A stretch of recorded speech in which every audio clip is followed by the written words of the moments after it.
اور کیا کہتا ہے پتا ہے مولانا؟ کمپٹیشن مارکیٹ ہے، جھوٹ نہیں بولیں گے تو کام نہیں چلے گا، جھوٹ نہیں بولیں گے تو کاروبار نہیں چلے گا، بغیر جھوٹ بولے کوئی چارہ ہی نہیں ہے۔ تو جھوٹ کو اس نے اپنی کمائی کا مدار بنا رکھا ہے کہ جھوٹ بولیں گے تو کمائی ہوگی، جھوٹ بولیں گے تو ہمیں آمدنی ہوگی، جھوٹ بولیں گے تو منافع ہوگا۔ یہ شیطانی وسوسہ ہے پیارے، جھوٹ سے کبھی منافع حاصل نہیں ہوتا، بلکہ جھوٹ سے خسارہ ہوتا ہے، جھوٹ سے نقصان ہوتا ہے، جھوٹ سے آپ کو بڑے سے بڑا نقصان کا سامنا کرنا پڑے گا۔ اور سب سے بڑا نقصان تو یہ ہے کہ اللہ اپنے کلام میں ارشاد فرماتا ہے لعنت اللہ علی الکاذبین، کہ جھوٹوں پر اللہ کی لعنت ہوتی ہے۔ تو بتاؤ تم نے کاروبار کھڑا کیا اور اس نے جھوٹ بول کر اللہ کی لعنت کو تم نے دعوت دی ہے، لیکن تمہاری کیسے بحال ہو سکتی ہے؟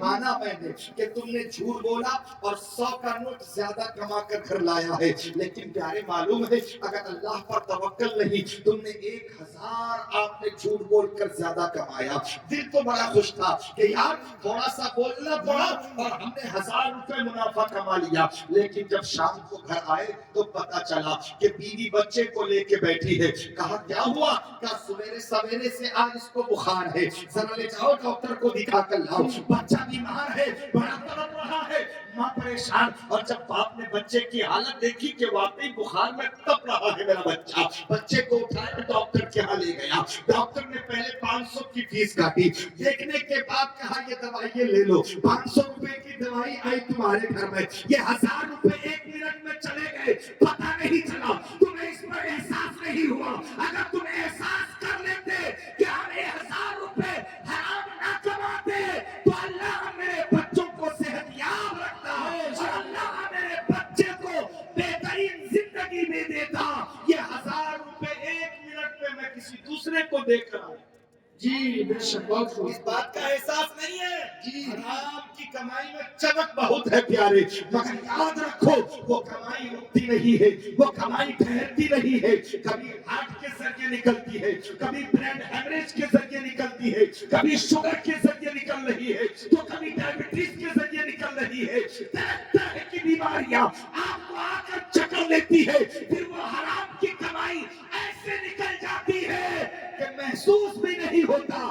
قسم خدا کی میرا دعویٰ ہے 1 روپیہ کماؤ حلال کماؤ، 1 روپیہ کماؤ محنت سے کماؤ، اور اس 1 روپے لے کر اگر گھر میں آؤ گے تو اللہ اس میں 1000 کے برابر برکتیں عطا فرمائے گا۔ اگر آپ کی طبیعت بھی خراب ہوئی ہے، میڈیکل سے تم 5 روپے کی دوائی لو گے، اللہ اسی میں شفا عطا فرمائے گا، اللہ تمہیں اسی میں شفا عطا فرمائے گا۔ مگر آج ہماری قوم کو کچھ اور ہی ہوا ہے، ہم حلال نہیں کمانا چاہتے، حلال تو ہم سوچتے ہیں کہ حلال کمانے میں بہت دیر لگ جائے گا، ہمیں تو راتوں رات کروڑپتی بننا ہے، لگا دو سکتا کروڑپتی بن جاؤ گے۔ مگر یاد رکھو پیارے، اس سکتے اور جوئے سے کروڑپتی بننے والے یہاں بھی ذلیل و خوار ہے، اور مرنے کے بعد بھی وہ ذلیل و خوار ہے۔ ہمیں بزرگوں کی زندگی سے کیا سبق ملتا ہے؟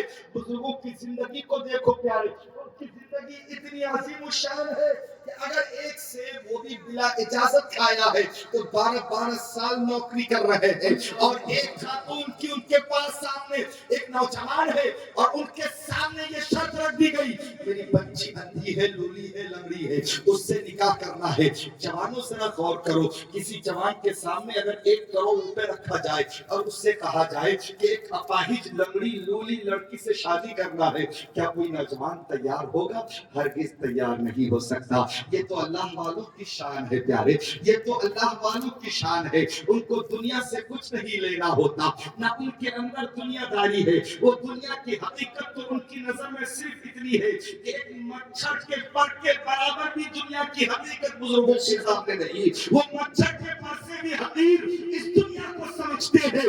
دیکھا حضرت ابو صالح نے سنتے ہی کہا کہ آپ مجھے معاف کر دو، مجھے یہ بھی شرط منظور ہے۔ اللہ پکڑ مان جاؤ، یہ اللہ والے ہیں۔ شرط منظور کی، نکاح ہوا، اور جب نکاح کے بعد پہلی شب حجرے کے دروازے پر دستک دی، دستک ہوئی، باہر سے کہا السلام علیکم رحمت اللہ۔ سبحان اللہ، سبحان اللہ۔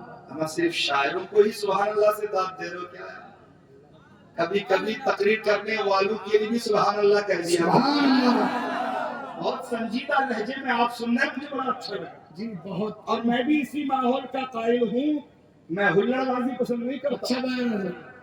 میرا بھی مزاج یہ نہیں ہے کہ میں ہلڑ بازی اور آپ سے بار بار کہوں کہ ہاتھ اٹھاؤ جی یا آپ اٹھ کے کھڑے ہو کر نعرہ لگاؤ، نہیں، سنجیدگی سے آپ سن لو، کیونکہ میرے آقا کی جب محفل ہوتی تھی نا تو ہم نے پڑھا ہے، جی ہم نے پڑھا ہے کہ جب میرے آقا گفتگو فرماتے تھے تو صحابہ کا انداز یہ ہوتا تھا کہ ذرا برابر بھی جنبش نہیں ہوتی تھی، سروں پر پرندے آ کے بیٹھ جاتے تھے تو پرندوں کو یہ محسوس نہیں ہوتا تھا کہ ہم کسی لکڑی پہ بیٹھے ہیں یا کسی انسان کے ساتھ۔ کیا بات ہے، بے شک بے شک، بہت اچھی یہ حالت ہوتی تھی جی اور محفل ہوتی تھی، سرکار کا خطاب ہوتا تھا، ایک ایک لفظ صحابہ کے دل و دماغ پر اترتا تھا، اور کوئی بات سمجھ میں نہیں آتی تو صحابہ کہتے تھے انظرنا یا رسول اللہ، یا رسول اللہ ہماری طرف نظر عنایت فرمائیے۔ اس کا مطلب یہ ہوتا تھا کہ جو بات آپ نے بتائی ہے دوبارہ بتا دیجیے، جو بات آپ نے سمجھائی ہے دوبارہ سمجھا دیجیے۔ یہ محفل ہوتی تھی۔ آج ہماری محفلوں کے حالات کیا ہے؟